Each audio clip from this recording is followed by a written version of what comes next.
Malaysia calling visa যাওয়ার পূর্ব প্রস্তুতি হচ্ছে আপনার কি কি নিতে হবে। তার আগে বলে রাখি, মালয়েশিয়া কলিং ভিসা কি খুলে গেছে নাকি খুলতে যাচ্ছে। তবে মালয়েশিয়া কলিং ভিসা এখনো খুলে নাই, তবে খুলতে যাচ্ছে। আপনারা তখনই মনে করবেন মালয়েশিয়া কলিং ভিসা ওপেন হয়েছে যখন প্রবাসী কল্যাণ ও বৈদেশিক কর্মসংস্থান মন্ত্রণালয় থেকে অফিসিয়ালি ঘোষণা আসবে মেডিকেলের ডেট, কোন প্রসেসে মালয়েশিয়া কলিং ভিসা ওপেন হতে যাচ্ছে, এফডব্লিউ, সিএমএস এবং মালয়েশিয়ার ওয়েবসাইটে যখন দিবে অফিসিয়ালি, তখন হচ্ছে আপনারা বিশ্বাসযোগ্য মনে করবেন।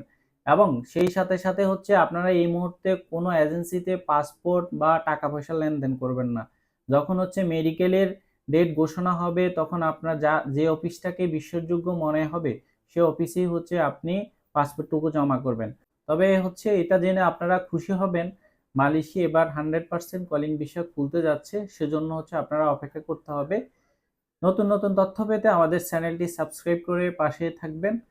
দেশ এবং দেশের বাহিরে যে যেখানে আছেন সকলকে এনআইটি ইন্টারন্যাশনাল লিমিটেড আর এল 1316 পক্ষ থেকে স্বাগত জানাচ্ছি। আজকে কথা বলবো মালয়েশিয়া কলিং ভিসা যাওয়ার পূর্ব প্রস্তুতি হচ্ছে কি কি নিতে হবে। প্রথমত হচ্ছে আপনার পাসপোর্টের মেয়াদ সর্বনিম্ন 2 বছর থাকতে হবে। কারণ হচ্ছে পাসপোর্টের মেয়াদ 2 বছর যদি কম হয়ে থাকে, যে কোনো একটা অফিসে পাসপোর্ট জমা দিলেই মালয়েশিয়া কলিং ভিসা করতে কিন্তু 3 থেকে 5 মাস সময় লেগে যায়। তাহলে সেই ক্ষেত্রে আপনার পাসপোর্টের মেয়াদটি একটু কমে যাবে। আজই চেক করে দেখেন পাসপোর্টের মেয়াদ যদি কম থেকে থাকে তাহলে আগামীকালেই হচ্ছে পাসপোর্টটি রিনিউ করতে দিয়ে দিন। 2 নম্বর হচ্ছে ছবি। ছবি হচ্ছে লাগবে হচ্ছে আপনার ল্যাব প্রিন্ট, ব্যাকগ্রাউন্ড সাদা, ম্যাট পেপারের। অবশ্যই হচ্ছে আপনি মালয়েশিয়ান সাইজ, অবশ্যই মালয়েশিয়ান সাইজ ছবি লাগবে। এটা স্টুডিওতে গেলেই হচ্ছে আপনি, যে কোনো স্টুডিওতে গেলেই হচ্ছে মালয়েশিয়ান সাইজ ছবিটি হচ্ছে আপনি করে নিতে পারবেন। 3 নম্বর হচ্ছে পুলিশ ক্লিয়ারেন্স। পুলিশ ক্লিয়ারেন্স আসলে লাগে কিনা, তবে মালয়েশিয়া কলিং বিষয়ে কিন্তু পুলিশ ক্লিয়ারেন্স লাগে না। এটা আপনার জন্য স্বস্তির বার্তা। অনেকেরই হচ্ছে পুলিশ ক্লিয়ারেন্সের হ্যাসেল থাকতে পারে, পুলিশ ক্লিয়ারেন্স করতে পারছেন না, আপনি চাইলে মালয়েশিয়া যেতে পারবেন। 4 নম্বর হচ্ছে স্কেল। মালয়েশিয়া যে যাবেন আপনি কোনো স্কেল করা আছে কিনা। তবে যারা বিভিন্ন কনস্ট্রাকশন, প্লান্টেশন, এগ্রিকালচারের কাজ করবেন বা চিন্তা ভাবনা করছেন, তবে আপনার জন্য স্বস্তির খবর হচ্ছে মালয়েশিয়া কনস্ট্রাকশন, প্লান্টেশন, এগ্রিকালচার সেক্টরে যথেষ্ট পরিমাণ কাজের চাহিদা আছে এবং হচ্ছে এগুলাই কিন্তু বেসিক, প্রত্যেকটারই বেসিক 1700 রিঙ্গিত। এগুলোই কিন্তু আপনি চাইলে বা হচ্ছে আপনার কাজের দক্ষতা থাকলে আপনি কিন্তু ভালো টাকা আর্ন করতে পারবেন। কিন্তু তার অর্থ এই নয় যে যারা কাজ জানে না তারা কাজ করতে পারবে না। না, অবশ্যই মালয়েশিয়া সৌদি আরবের মতো বা হচ্ছে মধ্যপ্রাচ্যের অন্যান্য দেশের মতো না। তবে মালয়েশিয়ায় হচ্ছে ফ্যাক্টরি সহ সার্ভিস সেক্টর, এই ধরনের সেক্টর প্রচুর চাহিদা আছে। তবে তুলনামূলক একটু ভিসার দাম বেশি হয় কনস্ট্রাকশন, এগ্রিকালচার থেকে। তবে যারা কাজ জানেন না তারা এই ধরনের হচ্ছে আপনি সেক্টরে জয়েন করতে পারবেন, তো তারাও যেতে পারবেন। 5 নম্বর হচ্ছে একটি বৈধ রেকর্ডিং এজেন্সি আপনার খুঁজতে হবে। মালয়েশিয়া যে যাবেন চিন্তা করছেন, একটা বৈধ রেকর্ডিং এজেন্সি খুঁজতে হবে। যে কোনো একটি বৈধ রেকর্ডিং এজেন্সি খুঁজে নেবেন। শুধুমাত্র এনআইটি ইন্টারন্যাশনাল লিমিটেড আর এল 1316 বৈধ রেকর্ডিং এজেন্সি না, আরও সারা বাংলাদেশে ঢাকাতে আরও বিভিন্ন বৈধ রেকর্ডিং এজেন্সি আছে যারা খুব খুব গুণগত এবং ভালো কাজ করে থাকে। আপনি যাকে বিশ্বস্ত মনে হবে শুধু আমাদের অফিসে আসতে হবে বিষয়টা এরকম না, আপনি সে অফিসে যাবেন। অবশ্যই চেষ্টা করবেন বৈধ রেকর্ডিং এজেন্সির মাধ্যমে যেতে, যাদের আরএল নাম্বার আছে। তখন আপনি বিদেশ যাত্রী হ্যাসেল হবে না, তখন আপনি চিন্তা করতে হবে না ওই এজেন্সি আমাকে পাঠাবে কি পাঠাবে না।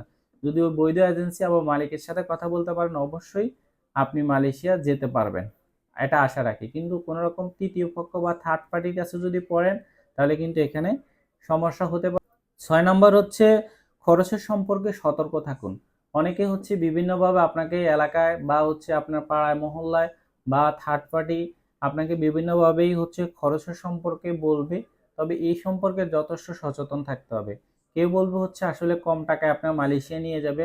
আদৌ কি হচ্ছে যদি কম টাকায় মালয়েশিয়া নিয়ে আপনার বর্তমান যে রেটের বাহিরে যদি আপনার কম টাকা চিন্তা করেন তাহলে আপনি অবশ্যই এখানে সতর্ক থাকবেন যাতে করে আপনাকে কোনো প্রলোভনে আপনি না পড়েন। 7 নম্বর হচ্ছে ভাষাগত শিক্ষা। আপনার যদি সম্ভবপর হয় আপনি যে কোনো 2টি ভাষার একটি ভাষায় শিখে রাখতে পারেন আজই, ইংরেজি অথবা মালয় ভাষা। তবে মালয়েশিয়ায় কিন্তু মালয় ভাষাটাও চলে। যদি সম্ভব হয় ইংরেজি অথবা মালয় ভাষায় বেসিক ইংরেজি শিখে রাখতে পারেন, এতে করে আপনার চলাফেরার জন্য খুবই ইজি হবে। আর এই ভাষাটা যদি ইংরেজিটা শিখে রাখতে পারেন বেসিক, এটা বিভিন্ন দেশেও আপনার কাজে লাগবে। 8 নম্বর হচ্ছে মানসিক প্রস্তুতি। আপনি যে এজেন্সিতে আসলে পাসপোর্টটি জমা করবেন তারা কতটুকু বিশ্বস্ত বা তাদের পূর্বের ইতিহাস কি? আপনি যে অফিসেই হচ্ছে পাসপোর্টটি জমা করবেন তাকে আপনার কতটুকু গ্রহণযোগ্য মনে হচ্ছে, সবকিছু মিলেই হচ্ছে আপনি পাসপোর্টটি জমা দিবেন এবং মানসিকভাবে সেভাবে প্রস্তুতি নেন। ইনশাআল্লাহ মালয়েশিয়ার শ্রমবাজার খুলতে যাচ্ছে, এখনো খুলে নাই। আপনারা আপডেট পেয়ে যাবেন ইনশাআল্লাহ অতি শীঘ্রই হচ্ছে। তবে অফিসিয়ালি যখনই ঘোষণা হবে তখনই আপনারা পাসপোর্ট জমা করবেন বিভিন্ন অফিস। যখন হচ্ছে প্রবাসী কল্যাণ ও বৈদেশিক কর্মসংস্থান মন্ত্রণালয় অফিসিয়ালি ওয়েবসাইটে দিবে মালয়েশিয়া ওপেন হয়েছে, তখনই আপনারা যোগ্য মনে করবেন এবং মেডিকেলের ডেটটা যখন পড়বে বা ঘোষণা আসবে অফিসিয়ালি তখনই আপনার পছন্দনীয় এজেন্সিতে আপনি পাসপোর্টটি জমা করবেন। আদারওয়াইজ এর আগে জমা করবেন না, এর আগে এবং অর্থের লেনদেন করবেন না। পাসপোর্টের সাথে সাথে কোনো রকম অর্থের লেনদেন করবেন না। আপনি যখন মেডিকেল দিবেন, মেডিকেল দেওয়ার পরে হচ্ছে আপনি লেনদেন করতে পারবেন। মেডিকেল দেওয়ার পাসপোর্টের সাথে সাথে লেনদেন করবেন না। যখন কলিং, আবারও বলছি, যখন কলিং ভিসা ওপেন হবে অফিসিয়াল ভাবে ঘোষণা আসবে, ঠিক তখনই হচ্ছে পাসপোর্ট জমা করবেন। দেন হচ্ছে ওই এজেন্সি আপনাকে যখন মেডিকেল করাবে তখনই অর্থ লেনদেন করবেন না, অর্থ লেনদেনটা করবেন মেডিকেল হওয়ার পরে। তো ধন্যবাদ, আজকে ছিল এ পর্যন্তই। আমাদের অফিসের ঠিকানা হচ্ছে ঢাকা নয়াপল্টন চায়না টাওয়ার, পশ্চিম টাওয়ার, লিফটের 8-এ এনায়েত ইন্টারন্যাশনাল লিমিটেড, RL 2316। দক্ষ হয়ে বিদেশ যান, অর্থ সম্মান দুইটাই কামান।